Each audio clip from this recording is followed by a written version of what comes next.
Good morning, everyone, and welcome to this, which is the second in the St John's Chambers Local Government Law webinar series. I'm James Marwick. I'm doing the first bite-sized talk today, and then handing over to Leslie, who needs no further introduction, but who will be talking to you on Newhaven to Lancashire and dissecting the Supreme Court decisions in relation to village greens and local authorities. By way of introduction of myself, I'm a specialist in insurance matters, in particular property damage and personal injury claims, where I act principally for local authorities and insurers. My seminar this morning is a refresher on claims against local authorities in relation to their land management.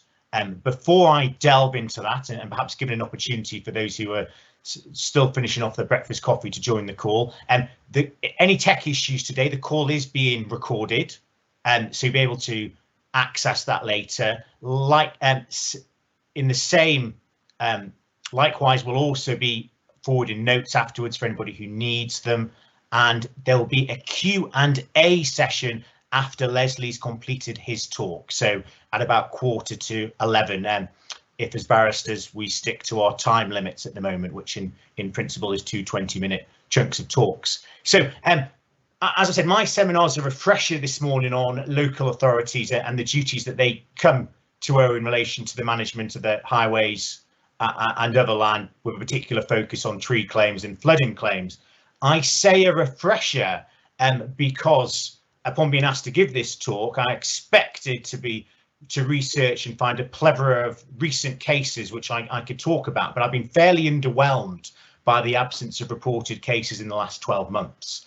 And so what I intend to do is give a refresher on the key cases and focus on a common theme which arises in the case law for the perspective of local authorities, so risk-based policies and assessments. I'm going to start with Kavanagh and Whitley with the 2018 Court of Appeal decision.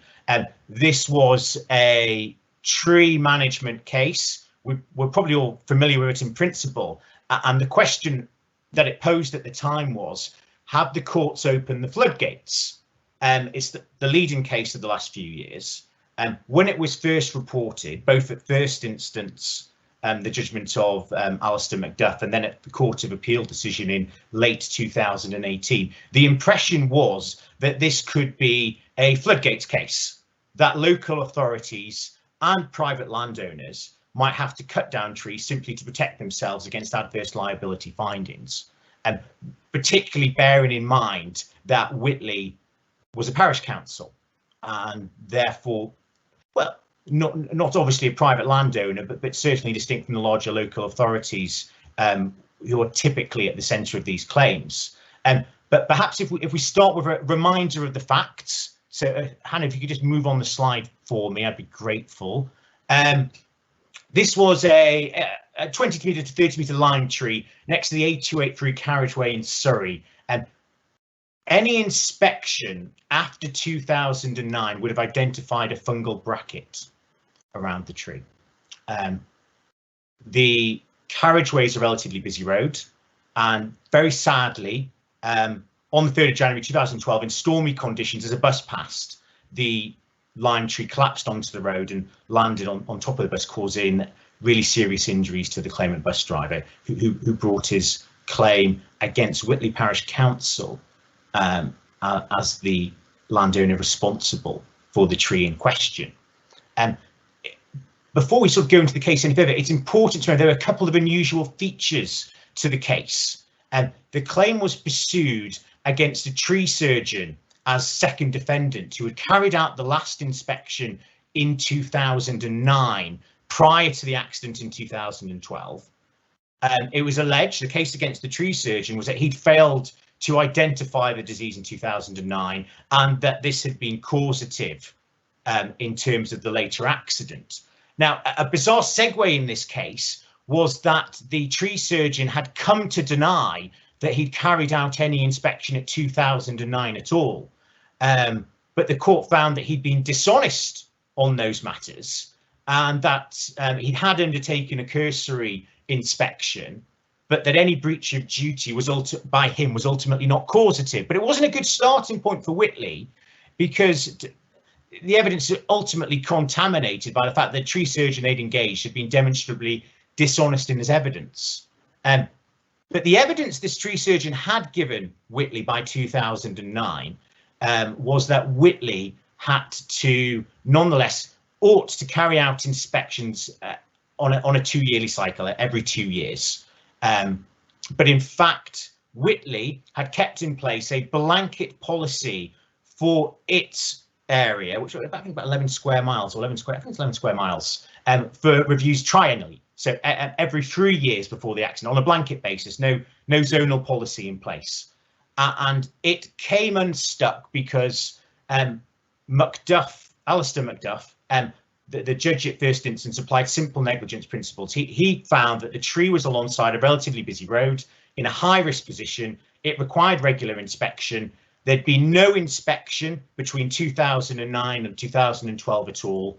And in the circumstances, he found that both the guidance that he drew his attention to, and we'll focus on that in a moment, and the expert evidence pointed towards the fact that inspection should have been at least every 2 years. That had been the advice of the tree surgeon, in fact. And after the accident, Whitley had, in fact, introduced a zoning policy whereby there'd be more frequent inspections of trees in high-risk locations, where the vast majority of trees in its parish were not alongside the roadside and not of a size or weight where they would cause severe injury or damage if they fell. Whilst the council's resources were finite, the judge applied what he called a sensible and economic approach to it, and found that if they properly looked at it and properly risk assessed it, they would have been able to apply a zoning policy. And thus, causative breach was established. Now, let's just focus, if we may, on, if we just go to the next slide for me, Hannah, on hard cases make bad law. Now, the first instance judgment, I say, was a very case-specific judgment against Whitley Parish Council.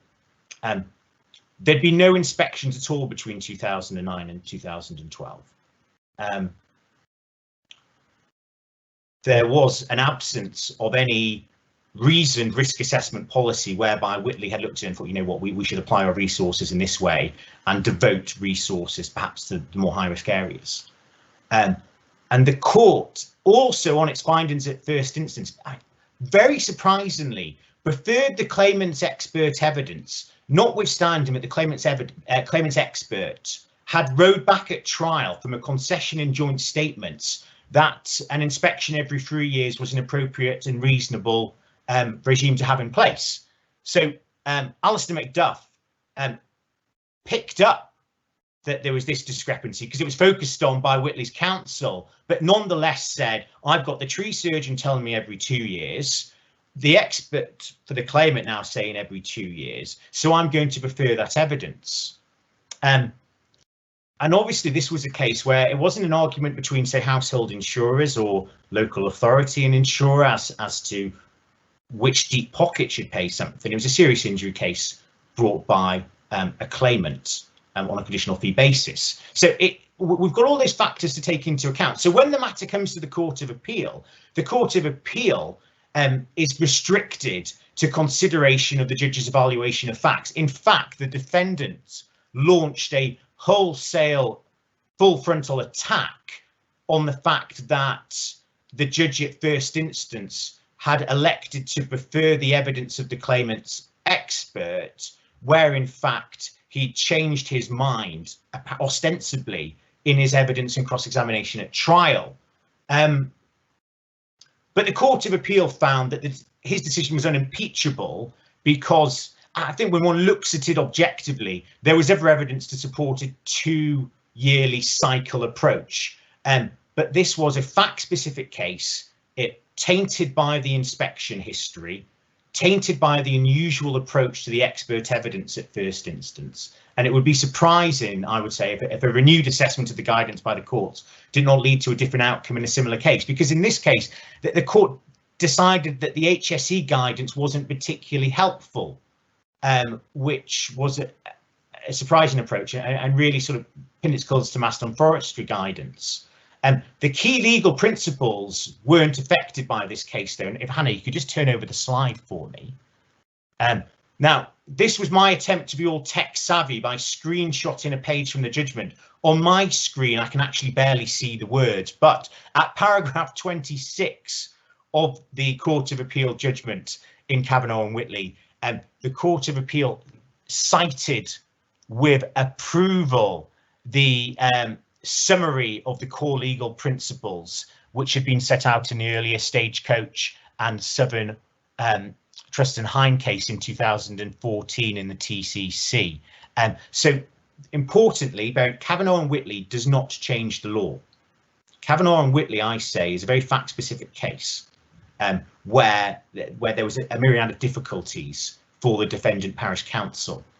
And actually, we ultimately still come back to the decision of the Court of Appeal in Micklewright and Surrey County Council, 2011 neutral citation case, page 922, where the Court of Appeal in rejected claim played particular reliance on the HSE guidance in relation to a risk-based approach to the location of trees in particular. Now, in the Kavanagh case, the judge had held this was a high-risk location and a high-risk tree, but I mean, I think many different judges would have said actually it's not as black and white as that.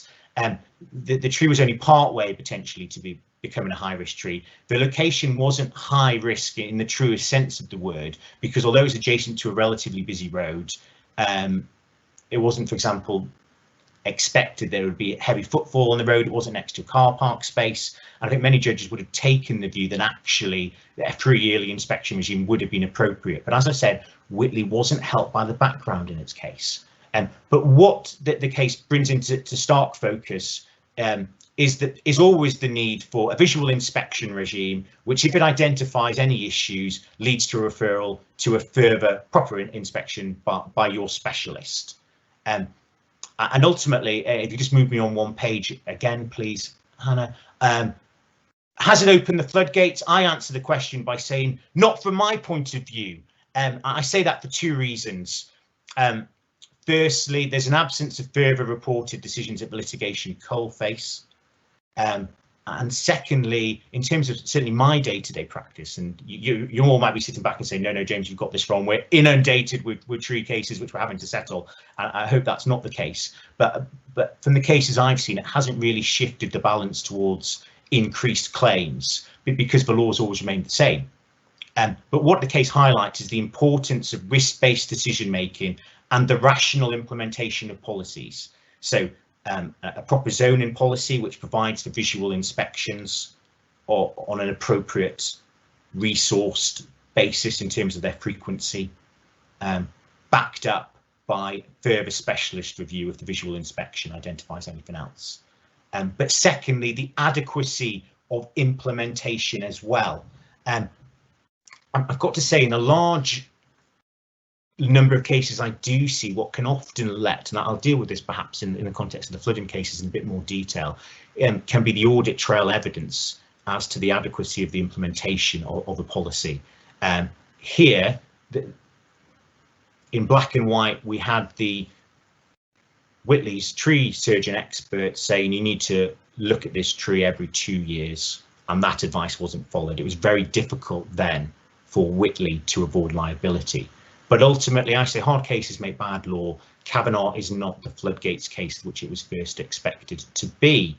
And if you could just move me on again, please, Hannah, that'll be tremendous. So, look, Vernon Knight Associates in Cornwall Council. I'm referencing this case. We won't review the facts in any great detail because most of you are probably familiar with this. It remains the leading cited case on flood damage and the approach to the measured duty of care.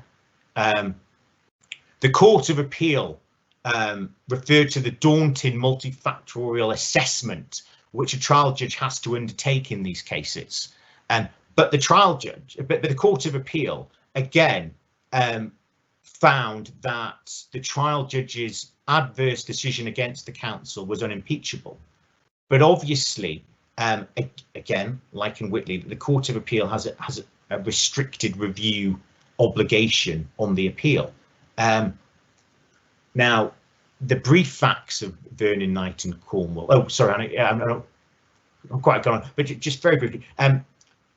The council in this case actually would have had, in principle, some fairly robust flood systems in place, but they'd elected not to implement those, and instead they'd implemented an informal system whereby, in an area which is prone to habitual flooding, where flooding was suspected or likely on a particular day, this employee would go down and resolve it himself. But obviously, on the day of the flooding which mattered, where the property damage was sustained, he failed to do so.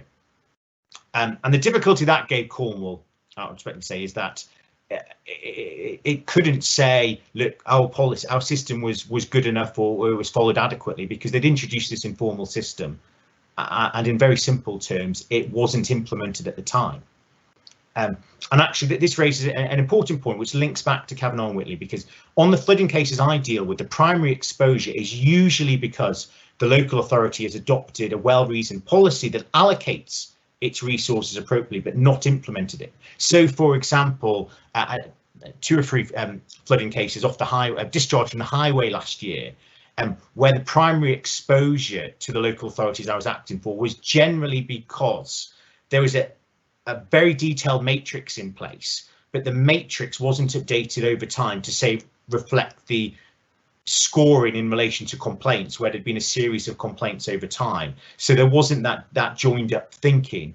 So again, I say one of the important factors is implementation of systems and proper scrutiny to make sure, well, if we have got a Rolls-Royce system, to make sure we're implementing it and to manage our risk in that way.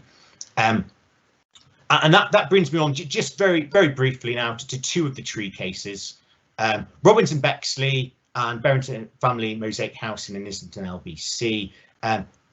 Robbins and Bexley, again, Court of Appeal decision, tree root subsidence case, local authority on notice of risk but failed to follow its own policies and this foreseeability and breach of duty made out. I don't actually have to add much more to that, because when we look at the measured duty of care and these cases, again, the reported cases generally focus on the cases with stark facts.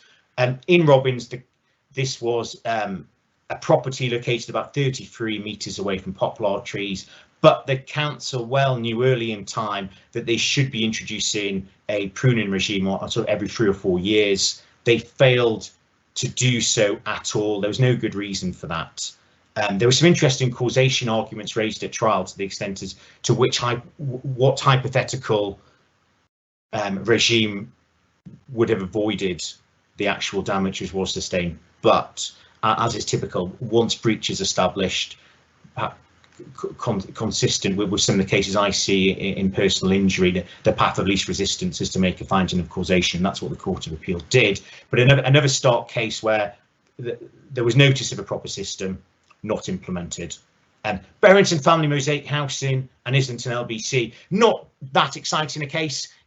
I put it in there not only to offer a glimmer of sunshine in a storm of cases which refer to losses by local authorities, but also because there's a fairly useful analysis of foreseeability and causation principles in these cases. It's a decision which is helpful to local authorities. It's another tree root subsidence case. Foreseeability not made out and causation's not made out in relation to the subsidence damage, but fairly bizarrely, claimant did manage to recover some modest damages for distress caused by a otherwise non-causative delay in terms of the main damage, removal of the tree in question by the council. But what I say these cases tell us, again, risk-based policies, make sure we implement them. That's the guidance I take, but these are all generally fact-specific cases, and when we come down to it, we come back to the basics of paragraph 26 of Kavanagh and Whitley. And just the last case, which I'm going to talk about you briefly, was actually a case of Member of Chambers Matthew White dealt with Barlow and Wigan Council. Quite, I won't call it extreme set of facts, but an unusual set of facts. But it is relevant to our local authority land management. It's a claim which arises out of a trip in a public path in the local authority's park. Now, the local authority, as we will often run, says, no, look, I'm going to McGowan you. I'm going to say that this was a highway. you are using it as such, and in accordance with well-established principles, you're using it as a right, and therefore you can't you can't claim for any breach of duty if an accident befalls me, even if it's in a defective state, because I have a right to use it. Claimants in this case argued that no, it's not simply a right of way or a highway, it's a highway maintainable at public expense.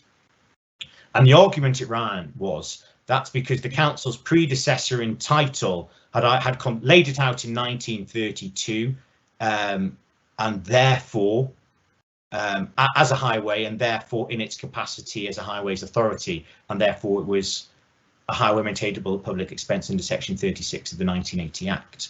Or alternatively, and this is the argument which ultimately succeeds, that it was when constructed in 1932, it was laid out for the inhabitants at large of the locality, because on the enactment of the National Parks and Access to the Countryside Act 1949, a path laid out in this way would automatically become a path maintainable by inhabitants at large if laid out before 1949. And then if we go forward in time to the 1959 Highways Act, a path maintainable by inhabitants at large was converted upon the inception of the Highways Act 1959 into a highway maintainable at public expense. And the Court of Appeal ultimately found that that was in the analysis which should be applied to this case. So just move me on one slide, please, Hannah. So look, what's interesting, it creates some exposure, but in relation to a limited section of highways or paths which you might manage. If the path is highway and it's dedicated before 1949 as a public path, it's probably going to be a highway maintainable at public expense. It's a very narrow application. If the highway is built into the Housing Act powers, we know from the Gullickson decision in 2003 it would be highway maintainable at public expense. But the Court of Appeal decision, so claimant loses at first instance, wins before the High Court judge, wins in the Court of Appeal. The argument that because it was constructed by a local authority who was also a highways authority wasn't enough in itself, because the local authority has to be acting in its capacity of a highways authority, and the layout of a public path wasn't sufficient. So generally, if you've constructed a path before 1959 which doesn't fall within that 1949 exception, it's unlikely to be treated as a highway maintainable at public expense. But it's always worth sort of double checking, because there's potentially going to be some additional exposure in cases relating to this for you. But although the Court of Appeals created that exposure, it's also narrowed this construction argument which the claimant had been trying to run. And the very last point to make is Lord Justice Bean, obiter comments that they'll lead to further litigation undoubtedly. The court questioned the broad application to McGowan cases. So he said, how can somebody who goes to a park not be able to sue if they fall over a defect on a public path that runs through the park, but they are able to sue potentially if they put their foot into a rabbit hole which lies on the field adjacent to the path, or all forming part of the park. So we're expecting the higher courts to revisit over the next years or months the application of McGowan in these cases. So we've got to be live to that. But as I said, it's one of the limited reported decisions relating to, from my point of view, sort of property damage and personal injury cases over the last 12 months. So I hope that's been a helpful overview of the cases. I've done my question slide, but what we're going to do at the end is an interactive Q&A where everyone can feel free to speak up, and Leslie and I will both be able to field questions at that point. So on that note, thank you very much. I'm going to pass over to Leslie, which I now do. Thank you. Thanks so much, James. Very interesting. Now we're going to delve into the slightly more esoteric world of town and village greens, and in particular, what the consequences of the decision, two decisions of the Supreme Court in Newhaven and Lancashire mean for local authorities who typically have to defend these applications as TVGs? So this talk is going to look substantially at the position of local authorities as landowners. Of course, local authorities are often involved as registration authorities as well. That will be relevant rather more tangentially when we're looking at the law. First question, I suppose, is, well, why is it relevant? Well, as anyone who's dealt with local authority land knows, when a local authority decides it's going to develop land in the broad sense, whether that's by changing its use or by building on it, and the land that they propose to develop has been used by the local populace for informal sports and pastimes or games for a number of years, there's normally a falling out. And the way that falling out develops is that the populace claim to have rights over the land, and if it's particularly extreme, they claim a legal basis for the right. And the normal legal basis for the right is to say that it's qualifies as a town or village green under what is now Section 15 of the Commons Act 2006. The consequences for local authorities tend to be twofold, legal and practical. Looking at the legal consequences, if land is registered as a TVG, then first there's a fixed right in the public to carry out their recreation on the land, and that usually stymies any development. Secondly, there are a couple of Victorian statutes which make it criminal offences to carry out works on the land, say for the purpose of maintaining it as a village green. And that also puts a very severe crimp in any possibility of development. So town and village green applications have been a sort of battlefield where local bodies seek to prevent local authority developments. There's also a practical problem in that even if there is no registration, in the end of the day, the process of deciding whether to register it or not is often so long-winded and so expensive that it frightens off developers. So consequences we have.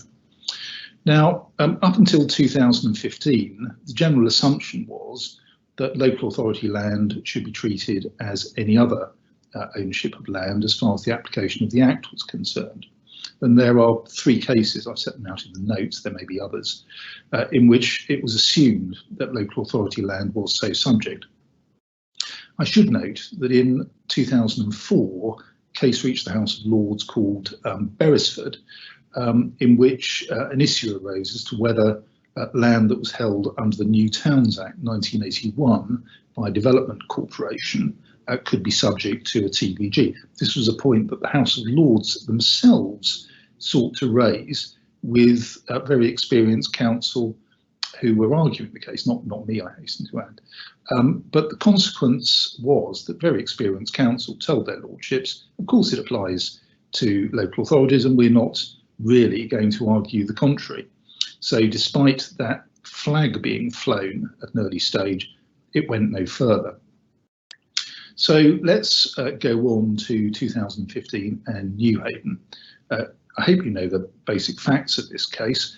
It was a slightly unusual application to register a beach within the area of Newhaven Harbour as a town or village green.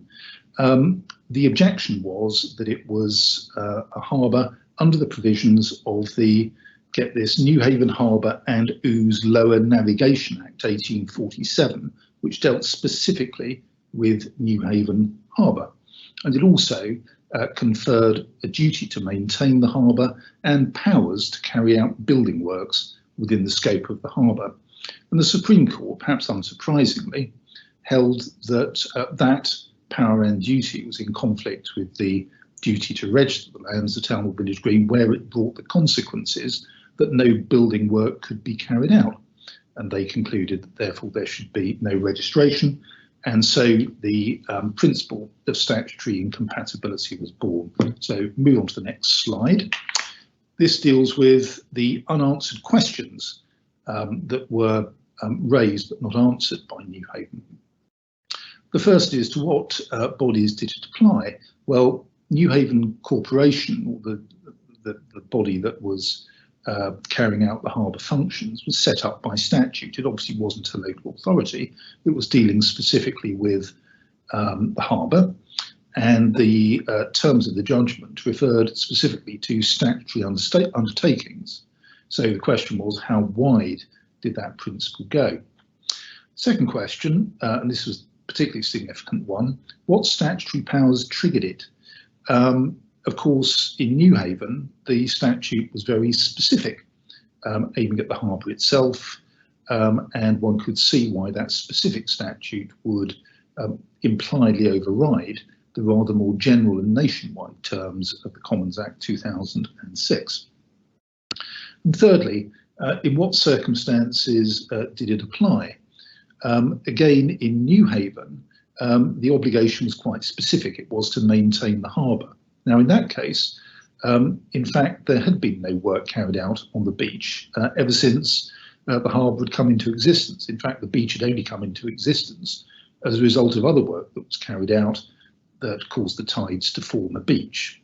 So one might say that it was uncertain whether the work had to be foreseeable or contemplatable. Now, in Newhaven, the Supreme Court said, well, we don't need to look at any evidence to deal with this point as to how likely this building work is going to be. But they didn't say whether that was something they were not looking at, because the statutory provisions conflicted with the Commons Act, or whether on the facts it was obvious that sometime in the future such building work might be necessary, and therefore they didn't need factual evidence. So all those matters were left up in the air, and they've been resolved by Lancashire. So let's move on to the next slide and have a look at that. Lancashire itself is a case that comprised two conjoined appeals. One was the Lancashire case itself, an appeal from Mr. Justice Ouseley to the Court of Appeal, and then on to the Supreme Court, and that dealt with the holding of land for the purposes of the Education Act 1996, and perhaps unsurprisingly a desire on the part of the Education Authority to carry out development works to extend buildings on fields, and there was an argument as to whether TVG rights would prevent that or not. The second case, NHS, was an appeal from decision of Mr. Justice Gilbart, and then to the same Court of Appeal that heard Lancashire, and that related to whether land that was vested in NHS Limited, the holding company for the NHS, for NHS purposes, should be registered or not. And to cut to the chase, the decision of the Supreme Court can be found in the leading joint judgment of Lords Carmarthen and Sales, paragraph 69, where they said what matters for statutory incompatibility to exist so as to prevent the application of the 2006 Act is a comparison with the relevant statutory powers under which the land is held, not any factual assessment of how the public authority might in fact be using or proposing to use the land. Now, I'm just going to stress a few words here, even though you shouldn't treat what's set out in a judgment as a statute. I'm going to break that rule because in Lancashire, the Supreme Court said that's what we're going to do with the judgment in Newhaven, or at least the majority did. So I figure what sauce for the goose. So first point is that their lordships say when you compare the 2006 Act with the relevant statutory powers, not duties. It's not a question of what the statutory undertaking is obliged to do, it's a question of what it may do under the powers. The second thing is they say there's no factual assessment required here. So you're looking at the legal clash between those powers and the consequences of registration under the 2006 Act. And they say you don't look at how the public authority is using, in other words, is currently using the land, or even what it proposes to do with the land. That's all irrelevant. It's not a question of assessment of likelihood, it's a question of assessment of power. So if you want to sum it up, you would say, whereas previously we looked at questions of use, is public use inconsistent with what the local authority is doing with the land, such that there is no use as of right. Now we simply look at questions of how the land is held and whether that is inconsistent with the consequences of registration. Okay, so let's have a look at some of the other uncertain matters that were left open by Newhaven. So first of all, statutory undertaking, what does that mean? Well, it's plain from the decision in Newhaven that it extends to local authorities. Lancashire was a local authority, and it's also fairly plain that it's wider than that. It extends to a body that was set up by statute, and LHS Limited was a company that was wholly owned by the Secretary of State. Now, I would go, first of all, I'd say and note that there was no objection to this ambit and this decision. It was accepted by the parties that Newhaven should be extended to the parties in this case. But I would suggest that in fact it goes rather further than that. It shouldn't really matter whether the landholding body is a statutory body or not. The simple question is whether it holds the land under an inconsistent statutory purpose or not. Now, as we'll see right at the end of this talk, there is one possible reason why only statutory bodies should be able to rely on this doctrine, and that's to do with powers of compulsory acquisition. I have my doubts about that theory, but it's something that cropped up in the leading judgment. But putting that to one side, it seems to me that this is really a matter of statutory construction. The identity of the person holding the land shouldn't really matter at all. Okay. Next question, perhaps the one that the local authorities in the audience here are going to be most concerned or interested in is, well, it's all very well telling us that there are 3 acts that are inconsistent with the Commons Act, but to what land holdings does this principle actually apply? Now, as I said in my introduction, there are at least 3 cases, possibly more, where the courts have assumed that there are some land holdings at least where there is no inconsistency between the Commons Act 2006 and TVG registration and statutory land holding. And therefore, you might say, well, we look at the cases and we find out. I don't think that's right. First of all of those cases were cases where it was assumed that there was no such thing as statutory incompatibility. The point wasn't even considered. It seems to me quite clear that Newhaven and Lancashire has generated a new doctrine, a sea change in the approach. So there is no such assumption arising from any pre-2015 case. I mean, I'd note for interest that it's the Supreme Court in Newhaven that really deals with statutory incompatibility. Neither the first instance judgments look at it or make a decision on that basis. Possibly Mr. Justice Gilbart's NHS is the closest.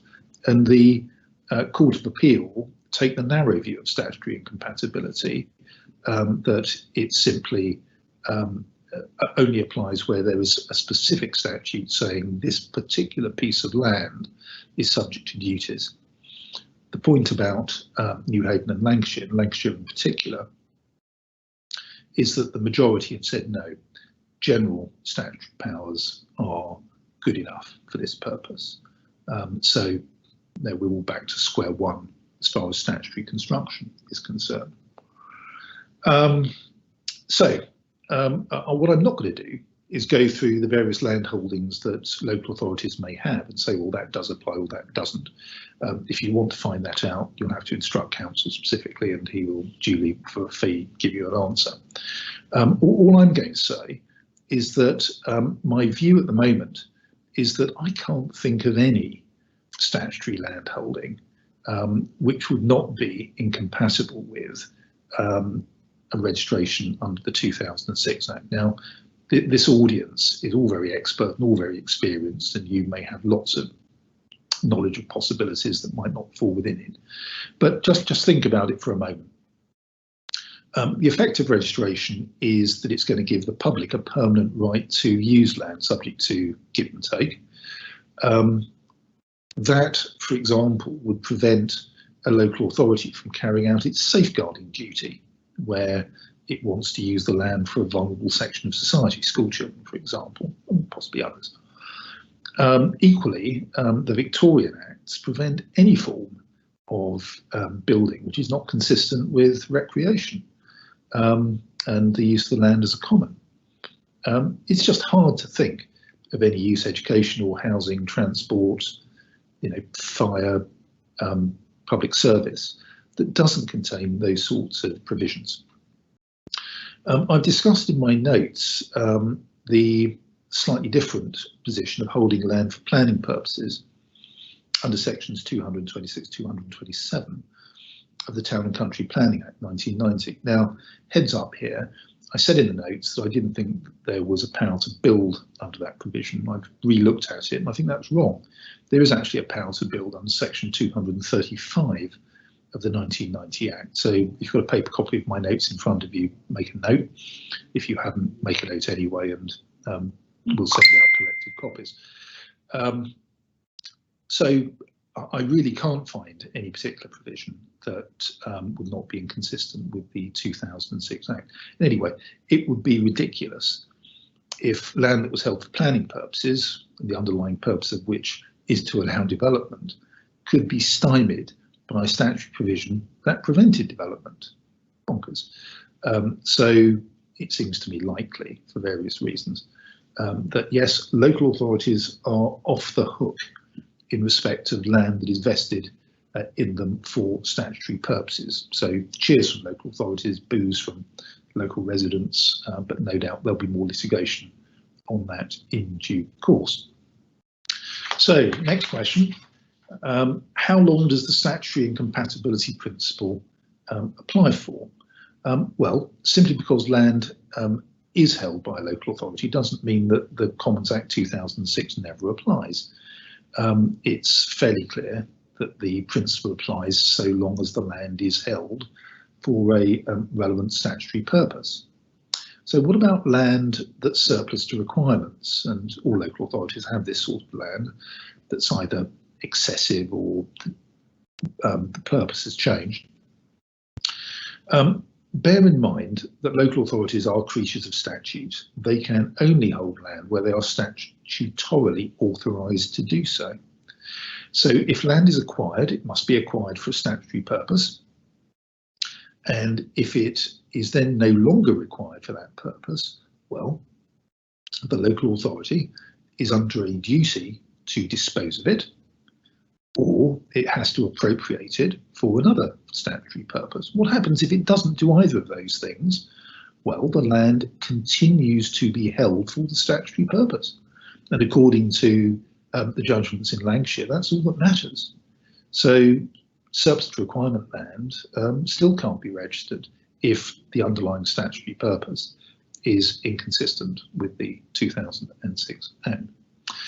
What happens if the local authority has from time to time appropriated the land to different statutory purposes? Well, the consequence of that is that it's the purpose for which it is held at the time of the application for registration that governs whether there is statutory incompatibility or not, and that's the purpose that the registration authority would have to look at. Okay, so what's the consequences of that for the local authority? So let's move on to the next slide, please. Thank you very much. Now, if you look at the judgment of the majority, paragraph 55, Lords Carmarthen and Sales appear to say, well, the 2006 Act simply doesn't apply when there is statutory incompatibility. Now, I think that's too literal, a construction of what their lordships say. Their lordships were dealing with the validity of the act of the registration authority of registering or not registering the land. And it seems to me that that is as far as the case goes. The use by the public is still use as of right, even if registration itself is statutorily incompatible.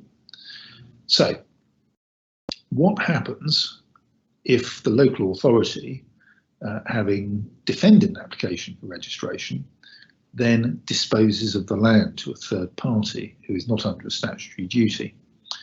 Well, the consequence of that seems to me to be that a new application for registration can be made as long as you can show the relevant period of 20 years still exists, and that the defence of statutory incompatibility would not apply to the land in the hands of the purchaser.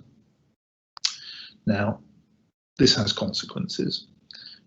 First of all, when the local authority comes to dispose of the land, they're under a duty to obtain best value. But if the buyer is going to say, well, hold on a second, as soon as I buy this land, there's going to be an application for registration, that's going to reduce the value. So the local authority, I think, should take steps to protect themselves. And how do they do that? Well, if it was a question of putting up a fence, we all know what's going to happen. The fence will get torn down and local councillors and officers will get excrement put through their letterbox. This is not generally a wise move. But there is an alternative. Section 15A of the Commons Act 2006 provides for the period of as of right usage to come to an end by virtue of filing a notice with the registration authority. And as Lady Arden says in her majority judgment, this is available to, in her minority judgment, I'm sorry, this is available to local authorities, no reason why it can't be, and therefore this is what all local authorities that are thinking of disposing of their land should do. In fact, one might say all local authorities should do it anyway, in respect of all of their land. Why not? Why wouldn't they? But then again, that is the way forward, I think, for local authorities. So I did say towards the start that the question of compulsory acquisition had raised its head in considering the operation of statutory incompatibility. So last slide, we just move on to that.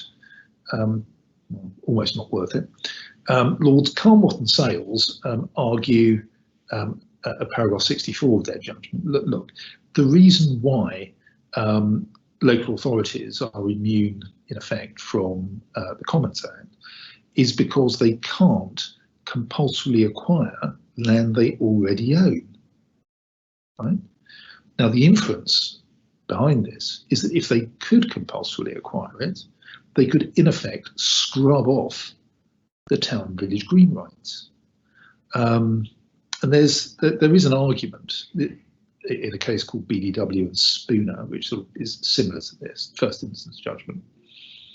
But I had my doubts about this, and I know I'm sticking my neck out here. I don't think compulsory acquisition affects public rights. I don't think it affects the existence of highways. I don't see why it should affect the existence of a town or village green or the right to register a town or village green. But bearing in mind who Lords Carnwath and Sales are, that's something I'm simply floating out there. I'll let somebody else who's braver take that on. Now, that's my last slide. The notes go on to talk slightly academically about whether the Supreme Court have got it right or not. And the practical answer is, well, so what? The law is what they say it is. I'm reminded of the saying that a good lawyer knows what the law is. A great lawyer knows the judge. The fact is that's what they've decided, and that is where we are, whatever I think. So anyway, that's my talk about town and village greens between Newhaven in the south to Lancashire up in the north, closer to James's patch, and we're now open, I think, to questions. I suspect primarily about highways and trees, but town and village greens if anyone is desperate enough. So over to you, chaps. How are we going to deal with this?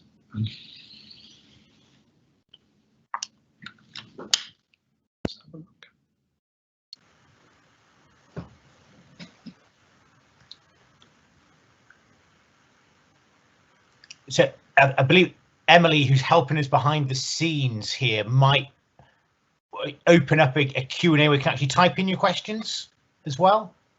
So no need to think you're suddenly going to be thrust into the limelight if you do have any questions.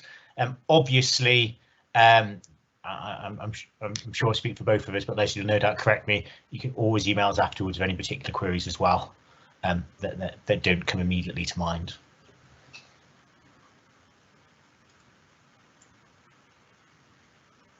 Yep.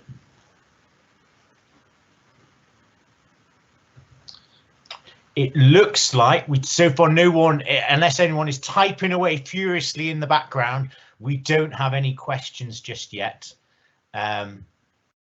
Which doesn't surprise me in relation to Leslie's talk because it was so complete. I'm sure mine gave rise to all sorts of, well, you forgot to mention this, Marwick, but perhaps somebody's going to contact us privately in relation to such points. I'm going to just look. Sorry, we're all quite new to these online. So, oh, we've got. I've had in my ear. Leslie, can you see that question? No. Where will I find it? Now, I'm afraid that when it comes to modern technology, I mean, those of you who were paying attention to what was going on would have seen this was a hybrid lecture, in that I had notes up on the screen and I was frantically trying to turn over my paper notes next to the computer. So I feel for you if modern technology doesn't come to your assistance. Where will I find the question, James? Leslie, so if you get the central bar up in the middle of your screen, there's a box with a question mark. Right. Okay. Oh, that's different from chat. I'm learning things as we go along. All right. Let's have a look.